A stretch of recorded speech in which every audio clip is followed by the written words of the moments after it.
Is yoga just a workout for flexible people to help them stay fit and also create interesting shapes with their body, which they then in turn can take pictures of and share on Instagram to get likes and attention? Or is there something more to it?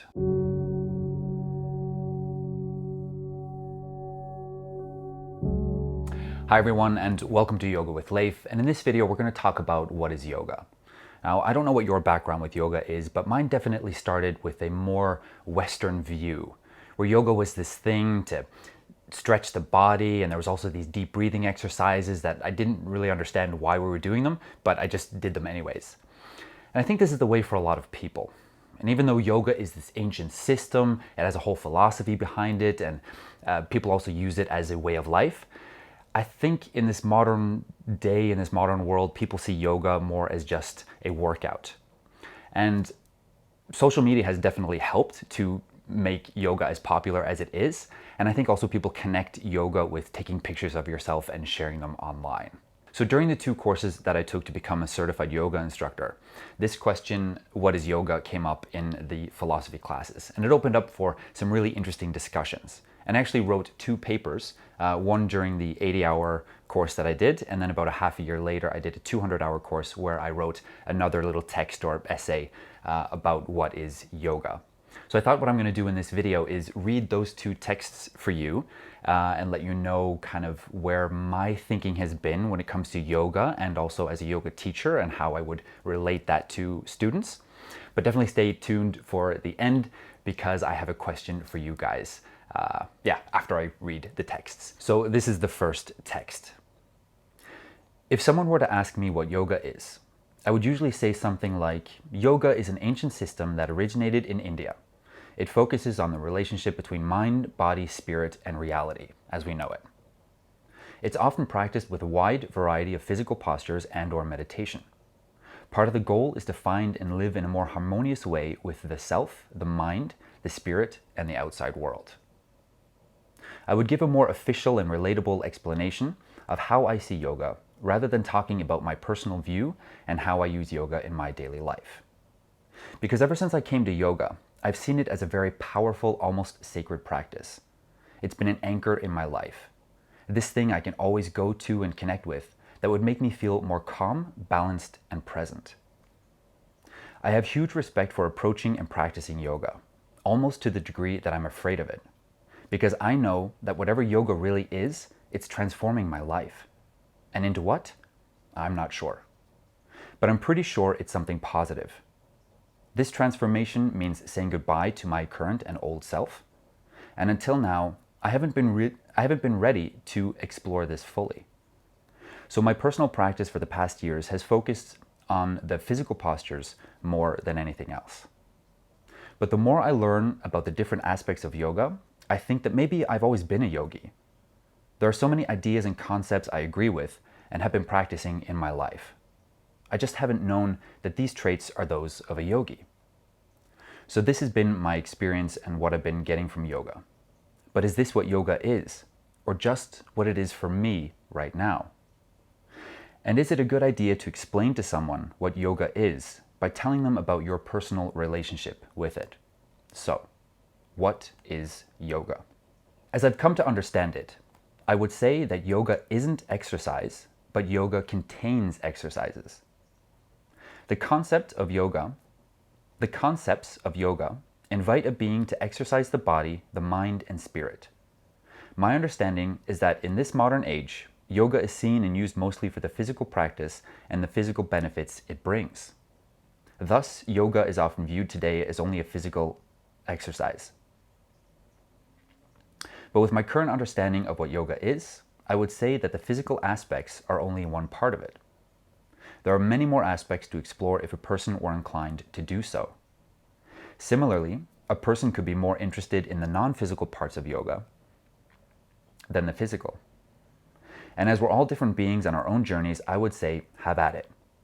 Whatever is attractive to you right now is what you need in your life to experience, learn, and understand to be able to grow.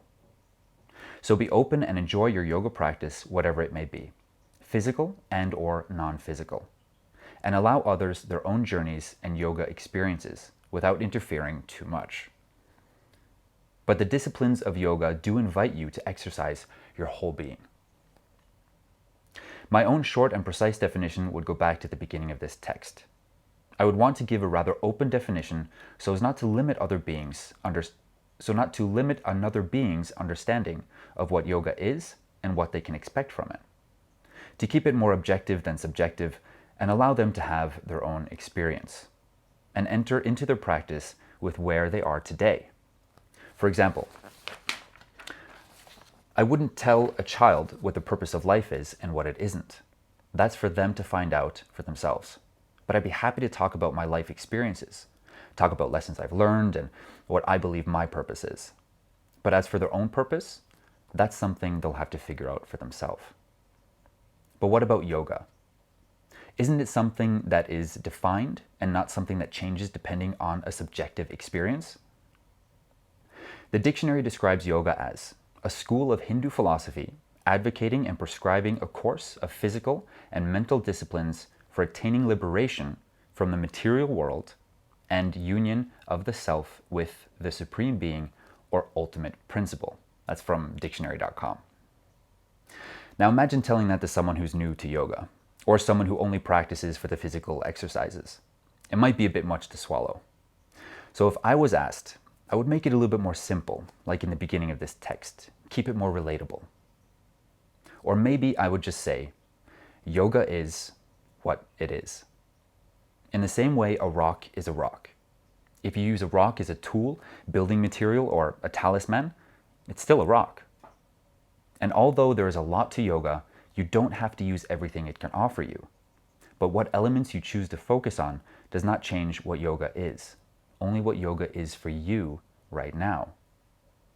So I would encourage not to confuse a subjective experience with what something actually is, because yoga is what yoga is. All right, so that's what I wrote during the 80 hour when I was new to the teacher training and just getting into stuff.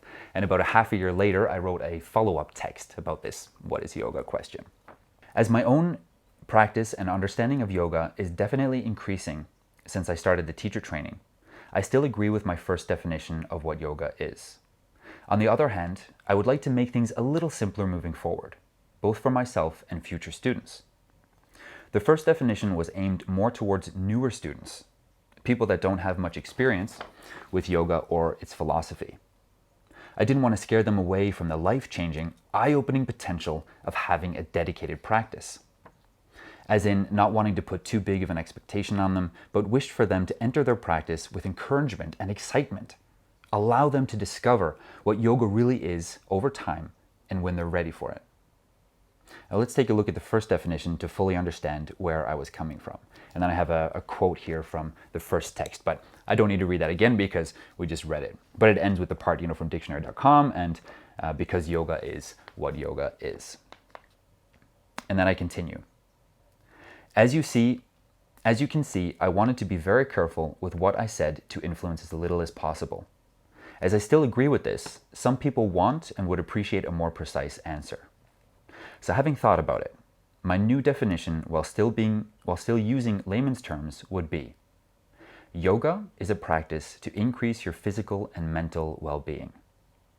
And if talking to somebody about this and further explanation is needed, I'd be happy to talk about my life experiences. I'd be happy to talk about my experiences with yoga and what it's done for me thus far. Maybe offer a few books or links to more information, or for example, invite said person to my classes. But I do realize that this definition is based on my understanding of yoga so far. It might change the more I practice and learn. Maybe I don't know for sure what yoga really is. Maybe no one does. Perhaps one must reach samadhi to truly understand yoga from all perspectives, and only then be able to give a true definition. I don't know. But what I do know is that yoga is what yoga is. And it's right here for those who are curious enough to walk the line and find out. All right, so that is my thoughts on yoga and what yoga is. I would love to hear from you what you think yoga is and how you use yoga in your life. So please drop me a comment down below and let me know. And also, if you got something out of this text, something you agreed with, disagreed with, I'd love to hear your thoughts on that also. Now, if you got something from this video, please give it a thumbs up. It's a great way to support this video. And if you're new, remember to subscribe to become a part of this community. Thank you guys so much for watching. Peace, namaste, and have a fantastic day.